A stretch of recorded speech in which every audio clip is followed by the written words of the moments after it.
Steve Rogers didn't hesitate. One strike, and the bat was gone.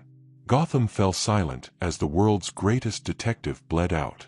The Avenger Council had voted. Batman was too dangerous to live. Balance scale, but no one told Superman. Until it was too late. Steve's hands shook, not from guilt, but from what he'd just learned. An alien voice had guided the Council's decision. The Council never released. Their minds weren't their own. And now, Earth's last line of defense is killing itself from within. A steel silence wrapped around the frozen chamber beneath the Arctic ice. Thick walls of vibranium and enchanted stone blocked every frequency, every watcher. No satellites. No bugs. No leaks. This wasn't just a meeting. It was a sentence. Inside the circle, holograms flickered to life, glowing outlines of heroes both feared and revered. Iron Man stood arms folded, glowing core dimmed to a pulsing heartbeat. Thor rested Mjolnir beside his seat but didn't sit. Black Panther's silhouette flickered with Wakandan encryption. Doctor Strange floated above his seat, robes coiling like a waiting spell. Captain Marvel, Nick Fury, Wanda Maximoff, and others formed the High Council of Earth's defense.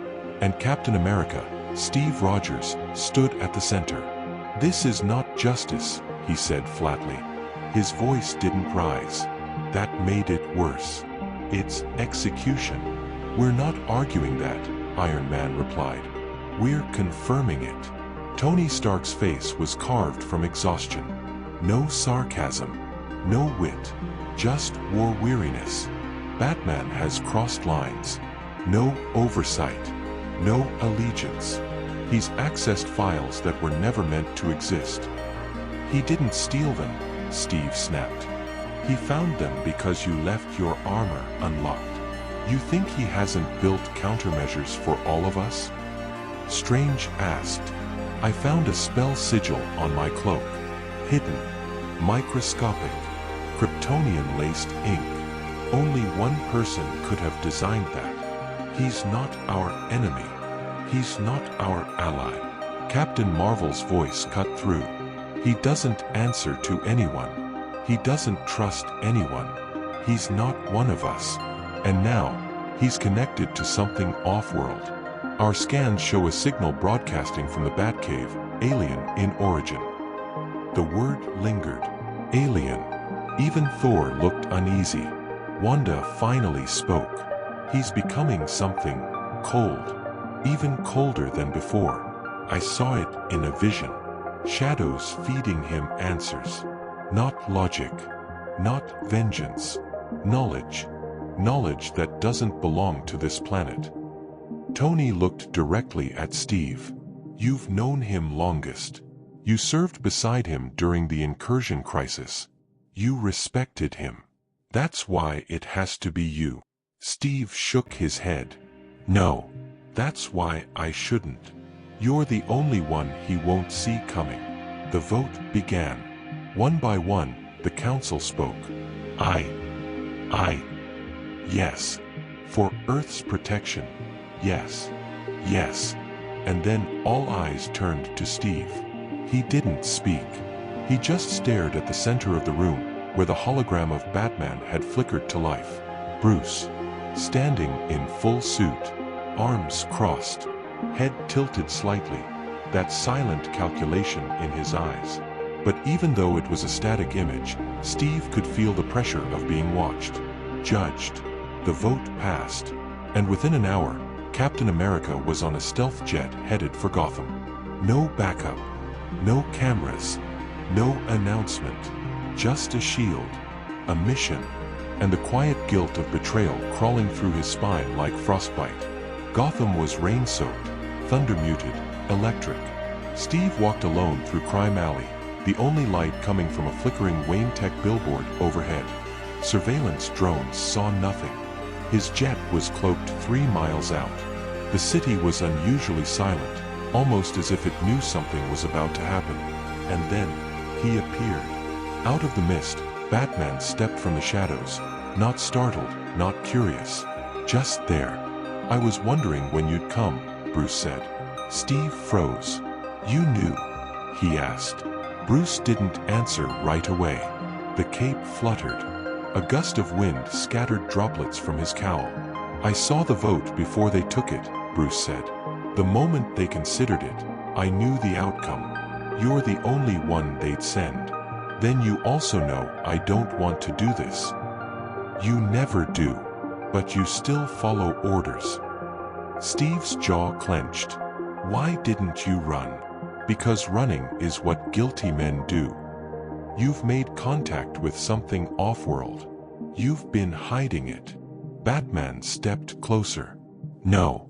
I've been studying it. It's been whispering into minds. Yours, Tony's, Strange's. I traced the source. It's not me you should fear. You should have told us." "I tried. The moment I opened my mouth, I got marked." A beat passed between them. "Then tell me now," Steve said, lowering the shield slightly. "Tell me what's behind this." Batman's eyes narrowed. "You already know. But they've buried it so deep you can't trust your own thoughts." "I have to do this," Steve said. "I know." He moved. Faster than Steve expected. The shield came up just in time. It clanged against Batman's gauntlet with a crack that echoed down the alley. No more words. Steve swept the shield low. Batman dodged, grappling to the wall, hurling a smoke pellet. Steve ducked instinctively, but Bruce was already behind him, elbow slamming into his ribs. Pain exploded. But Steve turned mid-fall and hurled the shield full force. It sliced through the smoke and hit Bruce's side. He staggered. Steve closed the distance. A brutal uppercut. A crack of armor. Blood. Batman landed hard, coughing, eyes wild. "You're not even asking questions anymore." Steve raised the shield. "I'm sorry," he whispered, and brought it down. One final blow. And Batman, Bruce Wayne, the Dark Knight, the last resistance against an unseen enemy, went still. The rain didn't stop. Steve stood over the body, shield dripping. Blood. Mud. Guilt. He picked up a black chip from Batman's utility belt, strange markings etched into it. Alien. Not Kryptonian. Not Kree. He didn't recognize it. And that's when it hit him. He didn't feel clarity. He felt emptier. Like something had been waiting for him to finish. Watching. Calculating. Somewhere far above Earth, in a silent corner of space, a signal stopped transmitting. Mission complete. Target neutralized. Earth's protectors were now completely compromised. And only the dead man had figured it out in time. The Batcave was colder than Clark Kent remembered. Not the temperature, that had always been precisely regulated, but the silence. The hum of computers was gone. The whir of scanning satellites, gone. The faint clicks of Bruce's fingers dancing across 10 keyboards at once, gone forever. Only one thing made a sound now, his heartbeat, pounding like thunder beneath his suit. Superman stood over the body. No one else could have moved it. Gotham PD never found it. The signal from Bruce's suit went dark the moment his vitals flatlined. Alfred's encrypted systems locked down the entire cave. No trace, no trail, except one. The blood hadn't dried yet. Clark knelt beside him. "Bruce." His voice cracked like a broken piano string. He hadn't seen Bruce like this, not injured, not on his back, not still. The bat was gone. Then he noticed the impact mark. The armor was cracked in a perfect arc, just over the ribs. Clean. Direct. Delivered with righteous precision. Captain America's shield. He didn't want to believe it, but his mind already knew. Steve Rogers. No hesitation. Tactical kill. Clark's fists clenched. Above them, the Batcave monitors flickered. Static. Then a boot logo. Then a face. Jarvis. But not the one Tony Stark knew. This version had Bruce's encryption layered into it. Hybridized AI. Ghost code. Emergency triggered. The AI spoke, calm and haunting. "If you're seeing this, I'm dead." Clark's eyes snapped up. I had backup protocols for every death scenario. Natural, combat, even assassination. But not by Steve Rogers. Clark took a step forward. Bruce, what did you do? The AI continued. I tracked a pattern. Mental shifts across the Avengers. Not obvious, not sudden, just corrupted logic. Like something was rewriting how they justified fear, suspicion, decisions. A pause. Then, it started after the Asgardian breach, when the Bifrost collapsed and scattered energy across Earth's orbit. Something came through. The screen split into sectors. Tony Stark's arc reactor logs, Strange's Eye of Agamotto data trails, Wakandan vibranium nodes, all showed the same signature, pulsing, subtle psychic interference. Bruce's voice returned. It didn't infect machines, only thoughts, beliefs. The Council never noticed.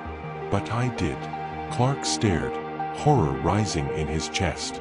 You weren't the target, the recording said. I was. Because I was the only one still thinking independently. Superman turned away. Outside, lightning struck the mountains. The storm that had followed him from Metropolis still raged, but it couldn't drown out the sound of betrayal screaming through his skull. His friend had been murdered, and no one noticed they were being used. In the Sanctum Sanctorum, Strange stood at the center of his astral chamber, surrounded by spinning loops of memory. He had seen the vote. He remembered speaking. He remembered saying, yes, Batman must be neutralized. But now, watching his own memory projected through the time mirror, he noticed something else. A flicker, barely a frame. Behind his own shoulder, a ripple in reality. A shape, not humanoid, not even dimensional, just a presence. He froze the scene, zoomed in. His own mouth moved, but the words were not his.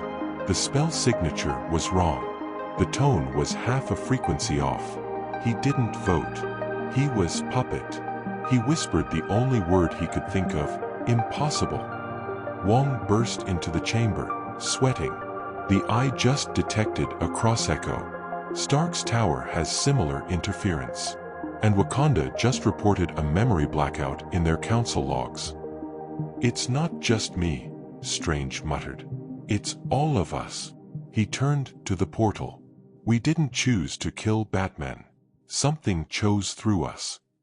Inside Stark Tower, Friday flickered. Tony had locked himself in the core lab, trying to unearth his own memory stream. Something was off. He couldn't remember why he supported the kill order. He remembered feeling it was necessary.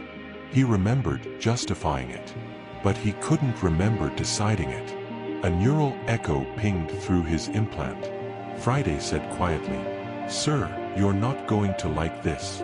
Show me." A projection opened. It was the council vote timestamp, audio only. But in the silence between each voice, a second whisper followed. Soft, non-verbal, a layered suggestion, a command echo, like a psychic tick. Tony's heart stopped. "That's not from me, nor from anyone else in the room," Friday confirmed. "I traced the frequency. It's not human. It's not Asgardian. It's not machine. Then what is it?" Friday hesitated. "It's old." Steve Rogers sat alone on a rooftop in New York, watching the city from the shadows like Bruce once did. He hadn't slept. He hadn't returned the shield to the council. He hadn't said a word since the mission. The chip he recovered from Bruce's belt rested on his glove. He hadn't given it to anyone, because something about it made him nauseous when he stared at it too long. It pulsed, not with energy, with intention, like it wanted him to touch it. He dropped it onto the concrete. It twitched. Once. Steve stepped back, hand going to his shield. But the chip stopped. And then, it projected a hologram. Not a face. Not an alien species. A sigil. Black. Shifting.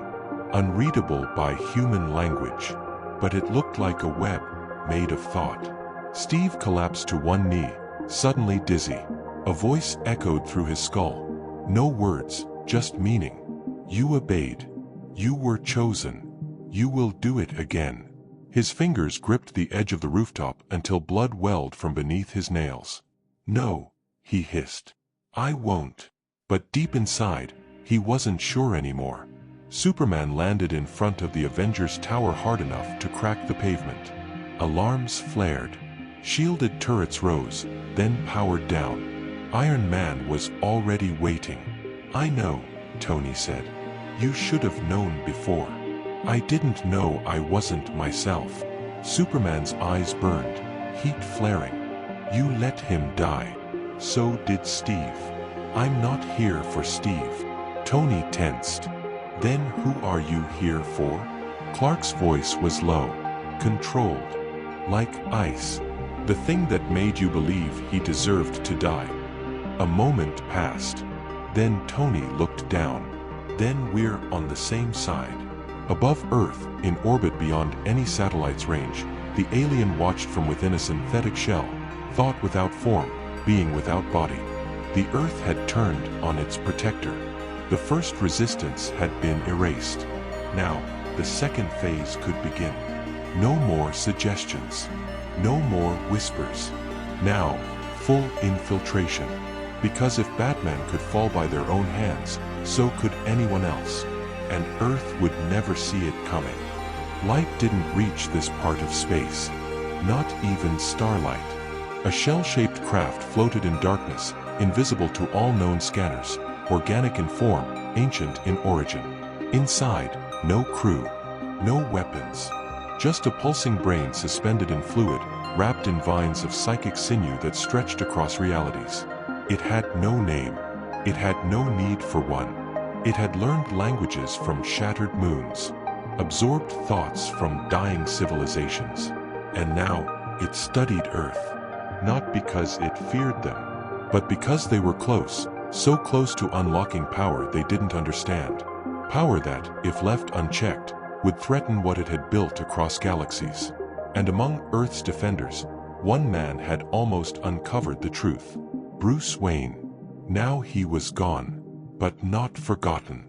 The next phase would be more subtle. Infiltration had worked. But infestation, that would finish it. Back on Earth, in Wakanda's underground archives, Shuri stared at the blinking readings across her tablet. Vibranium sensors had picked up something strange. Memory disturbances across council members. Not mechanical corruption. Not physical brain damage. Something else. Psychogenic interference. Thoughts rewritten at the root level. Black Panther stood beside her, silent, watching the data spin into web-like formations. Neural clusters. But not human. Alien. You're saying we were compromised, he said at last. Shuri nodded. Not just us. Steve. Tony. Wanda. Everyone who voted for Batman's death. It didn't erase your memories, it redirected your beliefs. How is that possible? She zoomed in. By attaching itself to a specific emotion, fear. The council was shown manipulated truths. They weren't told to kill Batman. They were made to believe it was the only rational option. He stared at the screen. Like hypnosis, but with data. Like a parasite, Shuri corrected. Black Panther turned. Then we have to remove it. Her voice faltered. You can't. It's not in you like a virus. It is you now. Dr. Strange floated above the Himalayas, his eyes rolled white, soul astral and extended into the ether. He followed a single thread, a whisper from the moment of Batman's death. Not from Bruce. Not from Steve. From something else. A voice, non-verbal, had stretched across dimensions. Not a spell. Not magic. It was pure intent, alive in the folds between decisions. Strange pierced a veil of distorted timelines and saw them, the alternate versions of reality. One where Bruce lived. One where he warned the council in time. one where Superman arrived seconds earlier. But in each version, one thing remained constant: that same voice was always present. Always adapting. Always circling. The being was not bound by time. It had infected possibility itself. He snapped back to his body, gasping. Wong caught him before he collapsed. "What did you see?" Strange looked at him with wide, terrified eyes. "It doesn't want Earth," he whispered. "It wants our decisions."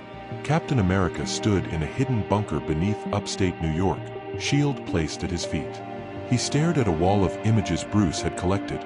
Photos, scans, anomalies, timelines. This was Bruce's contingency vault. The place he never told anyone about. And now, somehow, it had opened for Steve. A screen blinked. Voice recognition match. Rogers, S. A recording began. Bruce's voice again. "If you're in here, it means I'm dead. And you probably killed me." Steve lowered his head. "I don't blame you," Bruce said. "Because I don't think it was you. Not entirely." The screen changed, showing mental overlays of the Avengers during their council vote. Their brainwaves had been subtly rewritten, not by tech, but by exposure to a signal frequency outside normal physics. "I traced the source," Bruce continued. "It's not Kree, not Skrull, not even Celestial. It's older. It doesn't conquer by force. It conquers by rewriting thought itself." The final frame froze on a symbol, the same one that had flickered on the chip Steve found. Twisting, growing, like a psychic infection. Steve whispered, "It's still here, isn't it?" And the wall behind him answered. A low, pulsing hum. The bunker's lights flickered. For a split second, Steve saw his own shadow stretch unnaturally, splitting at the ends, branching like roots. Then it was gone. Superman and Tony Stark stood side by side, watching the holographic playback of the Council's vote again. No one else was in the room. Not Strange. Not Wanda. Not Thor. Just the two of them. Tony spoke first. "You know I didn't want him dead." Clark didn't respond. "He knew something none of us did," Tony continued. "And he knew we were being played." "You built a system that allowed it to happen," Clark said coldly. Tony clenched his fists. "I know. That's why I'm going to help you burn it down." They turned to the final frame, the flicker Strange had isolated. The anomaly behind the vote. Tony enhanced the image. It was impossible to define. It didn't have a form. It didn't have light or shadow. It was just there. A gap in meaning. A hole in sanity. Then it moved. Not in the playback, in the room. The walls flickered. The air warped. Both men turned. For a heartbeat, they felt something crawl across their thoughts like static. Not words. Not commands. Just a feeling. It's too late. Then it was gone. Tony staggered. "Did you?" Clark's eyes flared red. "It's here." In the watchtower orbiting Earth, Martian Manhunter meditated deep in the core chamber, where telepathic silence was absolute. And yet, he felt it. An echo. Someone, something, had touched the Avenger Council from across space without alerting him. That should be impossible. But as he reached deeper, he didn't find a mind. He found a mirror. A perfect psychic imitation of human thought. It mimicked logic, fear, rationale. It didn't command anyone. It simply inserted thoughts that felt real, ones that each hero would already believe under pressure. He recoiled, shaking. "It's not controlling them," he said aloud. "It's becoming them." Back on Earth, the symbol appeared again, this time on a child's drawing in a refugee camp in Latveria. No one had taught her to draw it. She just dreamed of it. When asked what it meant, she smiled. The thing that whispers to the heroes. The Avenger Council met again, this time not underground, but suspended high in the atmosphere, inside a neutral floating fortress designed by Stark and powered by Wakandan cores. But no one was calm. Thor slammed Mjolnir onto the obsidian table, splitting it down the center. You accuse me of siding with corruption? You voted to kill a man based on a lie, Doctor Strange snapped back. You don't even remember why. Because the bat was hiding secrets. Carol Danvers began, but Shuri cut her off. Everyone was hiding something. But the moment we stopped trusting thought itself, we are no longer leaders. We are puppets. Tony stayed silent. Wanda's eyes glowed faintly red. She wasn't listening anymore. She was feeling, searching for echoes of influence in every corner of the room. But the energy was too quiet now. Whatever it was, had pulled back. Clark floated at the edge of the room, arms crossed, watching. He didn't belong here. Not after what happened. But they didn't try to stop him. Because deep down, every Avenger in the room felt something crack. Not in the Council, not in their friendships, but in themselves. Steve Rogers hadn't returned. Not since Gotham. Worse, he wasn't answering calls. Not to the Council. Not to S.H.I.E.L.D. Not to anyone. Only Wanda knew what that meant. He's gone dark, she said aloud.